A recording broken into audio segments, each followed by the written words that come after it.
this is simply a photo of an injection molding machine. Main functions are preheating granules from hopper, heat it in a progressive way in barrel, mix material homogeneously by screw a rod and inject hot metal under high pressure through nozzle into the closed mold. So you can see the animation, how it works. So here is the hopper. We are going to feed the material here after preheating. So most of the material require preheating because it will absorb moisture. So if moisture content is there, we will get a lot of problem with this molded part. So to avoid that, we have preheating mechanism. Sometimes on this machine itself, on top of this itself, preheating arrangement will be here. Otherwise, it will be heated outside in furnaces and then we will transfer it into this. So this is how it works.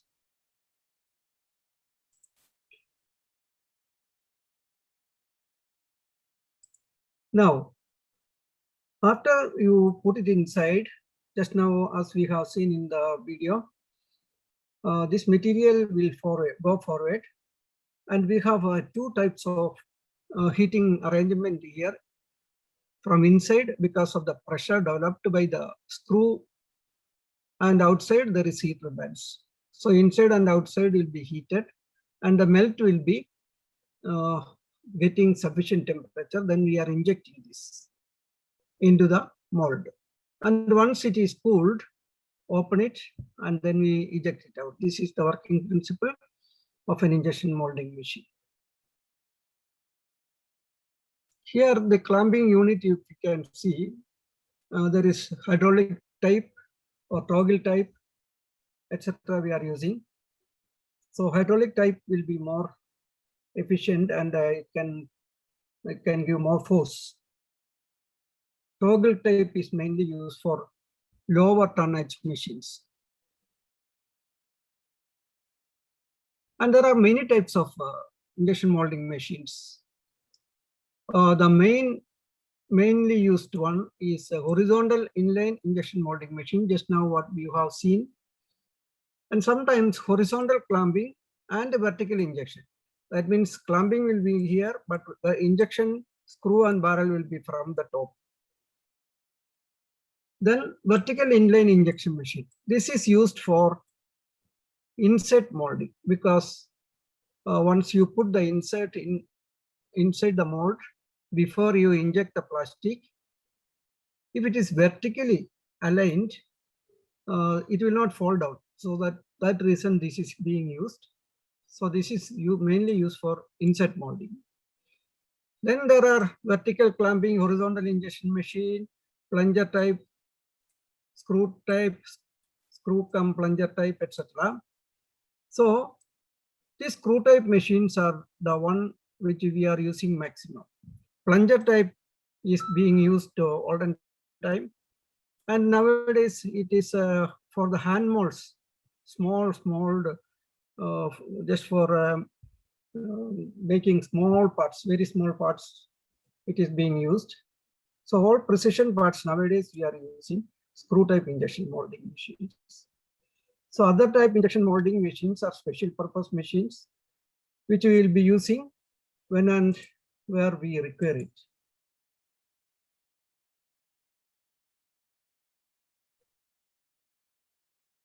Now there are some terms called plasticizing. There are two types of plasticizing methods in injection molding machine. The first one is called plunger plasticizing machine,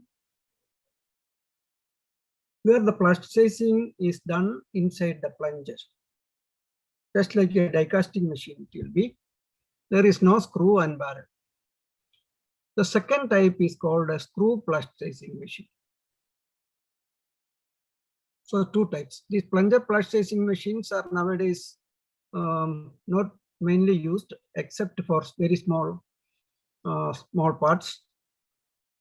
Like screw plasticizing machines are used for widely used because it will give a homogeneous melt because of the rotation of the screw and we are injecting it. And if you are putting color pigments, plunger plasticizing machine will not get a homogeneous melt. So we have difficulties. And very old companies, very old machines, you can see this type of plunger plasticizing machine. Otherwise, almost all the machines nowadays, what we are seeing is screw plasticizing machine. If I show you the plunger injection molding machine, the construction will be something like this. So there will be a piston, and material will be fed from the hopper, and inside it will get heated up.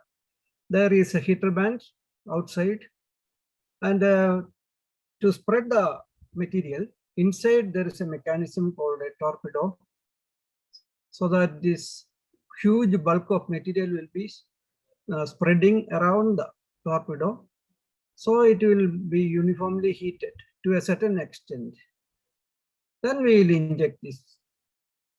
This is called a plunger injection molding machine. Please remember, nowadays we are not using this for precision machining, precision molding, only for very small components and all, like small caps, etc. We are using it. And mostly it will be a hand injection molding machine, using a hand and just pressing it. And the tonnage also will be very little, 5 to 10 ton, that's all. Now, the other type of machine which we are using nowadays is called a reciprocating screw injection molding machine. Why this is called a reciprocating means, you can see here this arrow, this screw is going forward and backward. That means injection. And at the same time, it is also rotating. So because of the rotation of the screw, this resin will move forward. As in the video you have seen,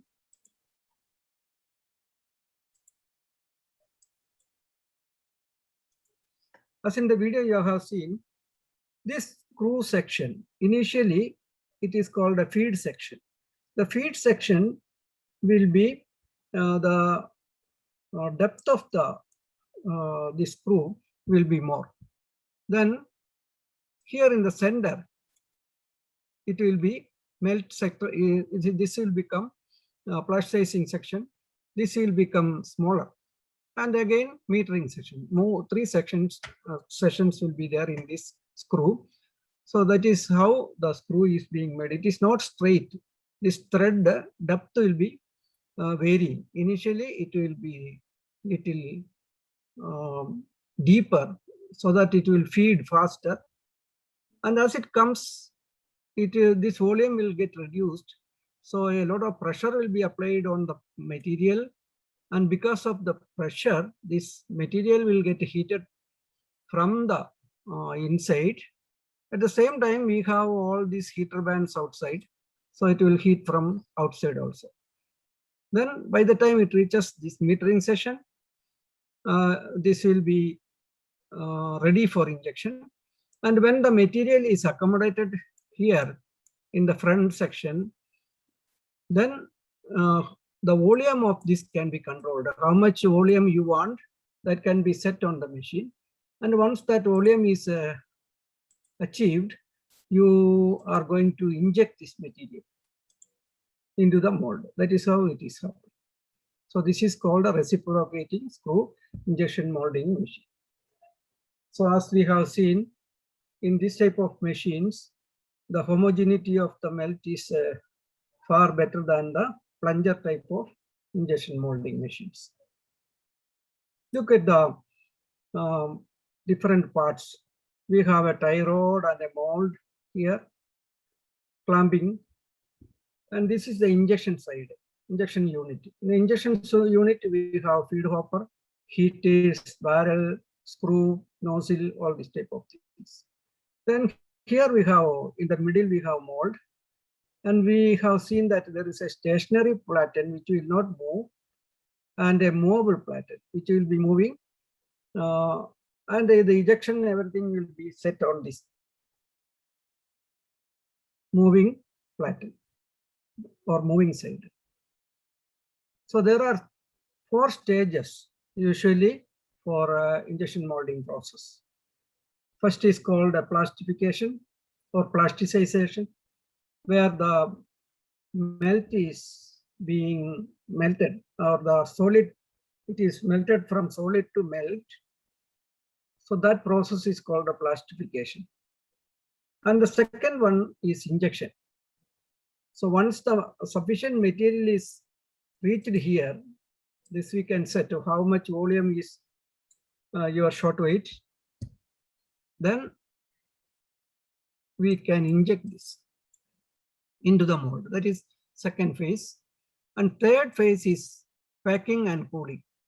Once this material is almost filled, around 98% of the cavity is filled, then the injection pressure can be released.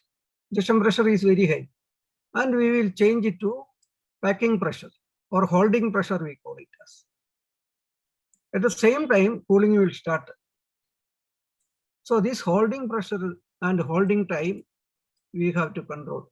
Holding time will be equal to until the gate freezes. Until the gate freezes, we have to give a holding time, not more than that. If you give more than that, there will be stresses on the part.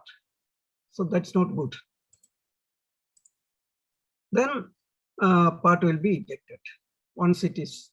And before part is ejected, after packing, this screw will go back, and again it will take charge of the fresh material here, and it will go for the next charge or next injection. So one cycle is over and next cycle will be continued. These are the different stages in injection molding process.